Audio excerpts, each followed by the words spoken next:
Hi hello నమస్తే welcome to our YouTube channel జై ప్రజారాజ్యం 2029. మీరు కనుక మన ఛానల్ ఇంకా సబ్స్క్రైబ్ చేయనట్లయితే దయచేసి వెంటనే సబ్స్క్రైబ్ చేయండి. మేము చేసే వీడియోలని మీకు వెంటనే నోటిఫికేషన్ వస్తాయి. 4 రోజుల్లోనే యుద్ధం ఎందుకు ఆపేశారని కాంగ్రెస్ నేతలు ఎన్డీఏ ప్రభుత్వాన్ని, ప్రధాని నరేంద్ర మోడీని విమర్శిస్తున్నారు. పహల్గామ్ దాడి ఉగ్రవాదుల సంగతి ఏమైంది? ప్రధాని మోడీ తన ప్రసంగంలో ఆ ప్రస్తావన తేలేదు ఎందుకని అని మరికొందరు విమర్శిస్తున్నారు. ఇవి నిజమేనా?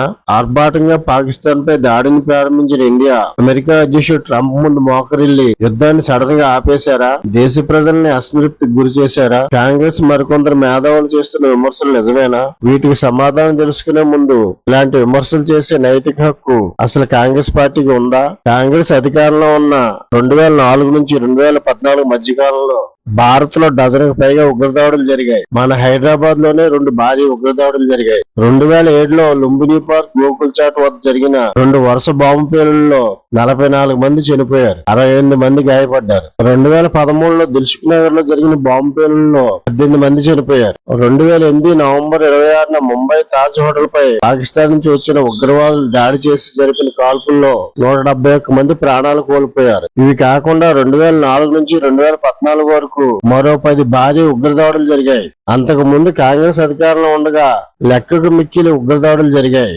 ఏనాడైనా మనకి ఇంత నష్టం కలిగించిన పాకిస్తాన్ పై ప్రతిదాడి చేసి ఆవగింత నష్టపరిచిందా కాంగ్రెస్ ప్రభుత్వం? ప్రతి ఉగ్రదాడి జరిగిన తర్వాత దానిపై ఒక ఎంక్వైరీ కమిషన్ వేయటం, పాకిస్తాన్ పై ఐక్యరాజ్య సమితికి ఫిర్యాదు చేయటం, చేతులు దులుపుకోవడం ఇదే తంతు. ఇలాంటి కాంగ్రెస్ పార్టీ ఇప్పుడు బీజేపీని విమర్శిస్తోంది యుద్ధం ఎందుకు ఆపేశారని. మీకు అసలు పాకిస్తాన్ పై దాడి చేయాలనే ఆలోచన కళ్ళలో కూడా రాదు కదరా? ఏ ముఖం పెట్టుకుని బీజేపీని విమర్శిస్తారు యుద్ధం ఆపిందని? అసలు భారత ప్రభుత్వం యుద్ధం మొదలు పెట్టనే లేదు. పాకిస్తాన్ లో ఇంకా ఆక్రమిత కాశ్మీర్ లో ఉన్న 9 ఉగ్రస్థావరాలపై మిసైల్ దాడులు చేసింది అంతే.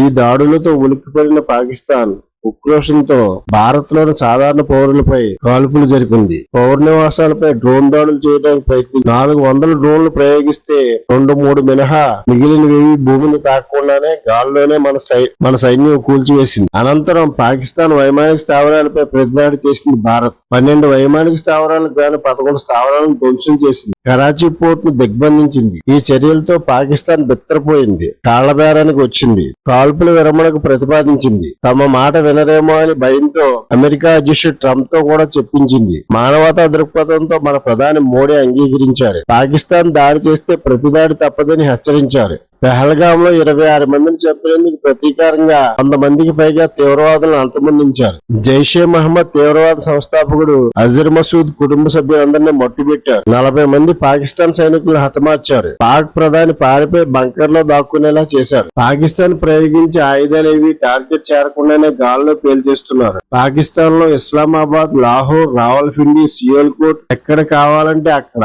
ఇప్పుడు కావాలంటే అప్పుడు మిసైల్ దాడులు చేయగలుగుతున్నారు. చైనా నుంచి తెచ్చుకున్న రాడార్ వ్యవస్థ భారత్ మిసైల్స్ ని అడ్డుకోలేకపోయింది. టర్కీ నుంచి తెచ్చుకున్న డ్రోన్లను భారత్ సుదర్శన్ చక్ర S-400 సునాయాసంగా అడ్డుకుని గాల్లోనే పేల్చివేస్తుంది. ఇకపై భారత్ పై జరిగే ఏ ఉగ్రదాడినైనా యుద్ధంగానే పరిగణిస్తామని మోడీ స్ట్రాంగ్ వార్నింగ్ ఇచ్చారు. తమ పరిస్థితికి వణికి తెచ్చిన పాకిస్తాన్ బీజేపీ అధికారంలో ఉండగా మరోసారి భారత్ పై కన్నెత్తి చూసి సాహసం చేస్తుందా? ఈసారి భారత్ దాడి చేస్తే పాకిస్తాన్ లో బూడిద తప్ప మరేవీ మిగలదు. ఇంత ఘనతను భారత్ కు సాధించి పెట్టిన మోడీపై ఎన్డీఏ ప్రభుత్వంపై కాంగ్రెస్ యుద్ధాన్ని ఆపారని విమర్శలు చేయడం ఆ పార్టీనే నవ్వుల పాలు చేస్తుంది.